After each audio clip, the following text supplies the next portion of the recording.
নমস্কার বন্ধুরা, SB academic সেন্টারের প্রত্যেকটা ছাত্রছাত্রীকে স্বাগত।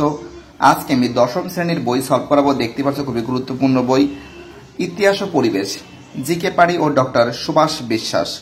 তো দেখো, এই বইটা আজকে আমি সলভ করাবো। প্রচুর ছাত্রছাত্রী কিন্তু রিকোয়েস্ট করেছে বইটা সলভের জন্য। তো দেখতে পাচ্ছ আজকে আমি তোমাদের প্রথম অধ্যায় সলভ করাবো, ইতিহাসের ধারণা।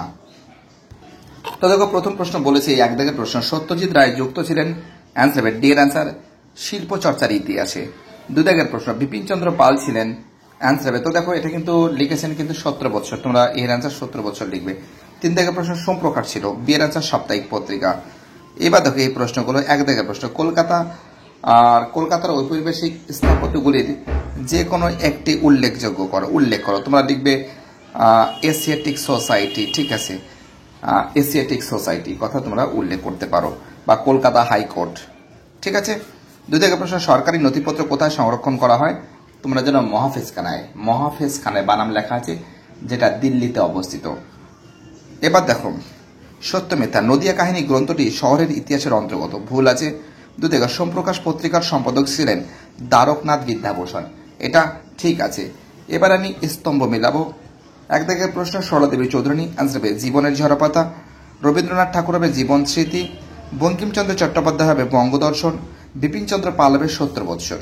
দেখতে পাচ্ছ খুব সুন্দর করে সলভ করে দিয়েছি। এইবার দেখো, এই যে প্রশ্নগুলো আছে, এই প্রশ্নগুলো তোমাদের আমি সলভ করে দেবো। শূন্যস্থান পূরণ করো। এক দাগের, a history of Hindu chemistry গ্রন্থের রচিতাকে, অ্যান্সার হবে আচার্য প্রফুল্ল চন্দ্র রায়। দুই দাগের প্রশ্ন, 1911 খ্রিস্টাব্দে ড্যাশ ক্লাব আইএফএ শিল্ড জয়লাভ করে, মোহনবাগান ক্লাব। এবার দেখো বিবৃতি, দেখো যে নিম্নলিখিত বিবৃতিগুলির সঙ্গে সঠিক ব্যাখ্যাটি নির্বাচন করো। বিবৃতি, ব্রিটিশ শাসনকালে সরকারি গোয়েন্দা বিভাগ নিয়মিত প্রতিবেদন তৈরি করে তা সরকারের জমা দিত বা সরকারকে জমা দিত। তো দেখো এর অ্যান্সার, খয়ের অ্যান্সার, এর সাথে সরকারি শাসন ব্যবস্থা সহজ ও সাবলীল হতো। এবার আমি তোমাদের এই প্রশ্নগুলো সলভ করাবো। তো দেখতে পাচ্ছ সংক্ষিপ্ত প্রশ্নাবলী, প্রশ্নমান 2। এক দাগের প্রশ্ন, সামাজিক ইতিহাস কি? তো দেখো এটা স্ক্রিনে দেওয়া আছে, সেটা তোমরা লিখে নাও। দুই দাগের প্রশ্ন, ইতিহাসের উপাদান রূপে সংবাদপত্রের গুরুত্ব কি? তো দেখো এই যে প্রশ্ন আছে, এটাও কিন্তু তোমাদের কিন্তু দেখতেই পাচ্ছ স্ক্রিনে দেওয়া আছে, তোমরা খুব সুন্দর করে লিখে নাও। ওকে, চলো পরের প্রশ্ন, 3 দাগের প্রশ্ন, পরিবেশের ইতিহাসের গুরুত্ব কি? তো দেখো পেজ নম্বর 10-এ। ওকে,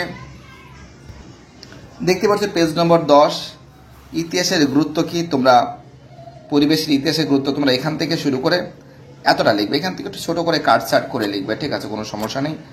অনেকটা লেখা আছে, ছোট্ট করে একটু গুছিয়ে লিখবে। ওকে, চলো পরের প্রশ্ন আমাদের 4 দাগের প্রশ্ন, স্মৃতিকথা অথবা আত্মজীবনীকে কিভাবে আধুনিক ভারতের ইতিহাস চর্চার উপাদান রূপে ব্যবহার করা হয়? পেজ নম্বর 13-তে রয়েছে। ওকে, দেখতে পাচ্ছ পেজ নম্বর 13। ওকে, তোমরা যেটা লিখবে এখান থেকে শুরু করে এতটা লিখবে, এবং তারপরের পেজে 14 নম্বর পেজে তোমরা যতটা লিখবে ঠিক এতটা লিখবে, ঠিক আছে, এতটা লিখবে। নেই 70 বছর পর্যন্ত তোমরা যেটা লিখবে এখান থেকে শুরু করে তোমরা লিখবে তথ্য পাওয়া যায়, ঠিক এতটা লিখবে, ঠিক আছে। চলো পরের প্রশ্ন কি বলেছে দেখা যাক। চলো আমাদের পরের প্রশ্ন 5 দাগের প্রশ্ন, আঞ্চলিক ইতিহাস চর্চা বা স্থানীয় ইতিহাস চর্চার গুরুত্বপূর্ণ কেন? তো দেখো, আঞ্চলিক ইতিহাস চর্চা বা স্থানীয় ইতিহাস চর্চা গুরুত্বপূর্ণ কেন, পেজ নম্বর 8 থেকে 9, ঠিক আছে। দেখতে পাচ্ছ পেজ নম্বর 8, ঠিক নিচের দিকে তোমরা লিখবে এখান থেকে শুরু করে এতটা লিখবে, এবং তারপরের পেজে পেজ নম্বর 9 এখান থেকে শুরু করে তোমরা লিখবে এতটা লিখবে, ঠিক আছে। চলো এবার দেখো পরের প্রশ্ন, রচনাধর্মী প্রশ্ন আছে, 7 থেকে 8টি বাক্যের উত্তর দাও। এক দাগের প্রশ্ন, নারী ইতিহাসের উপর টিকা লেখো, পেজ নম্বর 11। দেখতে পাচ্ছ পেজ নম্বর 11, ঠিক আছে। তোমরা যেটা লিখবে ভালো করে দেখো, নারী ইতিহাস চর্চা, এখান থেকে শুরু করে তোমরা লিখবে হচ্ছিল ঠিক এতটা লিখবে। দেখো এখান থেকে একটু ছোট করে কাটছাট করতে পারো, কোনো সমস্যা নেই। দেখতে পাচ্ছ আমি অ্যান্সারটা তোমাদের বলে দিলাম, তোমরা একটু ছোট্ট করে গুছিয়ে লিখতে পারো। ওকে, চলো পরের প্রশ্ন, 2 দাগের প্রশ্ন। ইন্টারনেটের সুবিধা অসুবিধা লেখো। পেজ নম্বর কিন্তু 18। ইন্টারনেটের সুবিধা অসুবিধা, পেজ নম্বর 18। দেখতে পাচ্ছ পেজ নম্বর 18, ইন্টারনেটের সুবিধা অসুবিধা। তো দেখো এখানে সুবিধা অসুবিধা লেখা রয়েছে, এখানে সুবিধা লেখা রয়েছে, এখানে অসুবিধা লেখা আছে। ঠিক আছে, এটা তোমরা খুব সুন্দর করে লিখবে। ওকে, চলো পরের প্রশ্ন আমাদের 3 দাগের প্রশ্ন।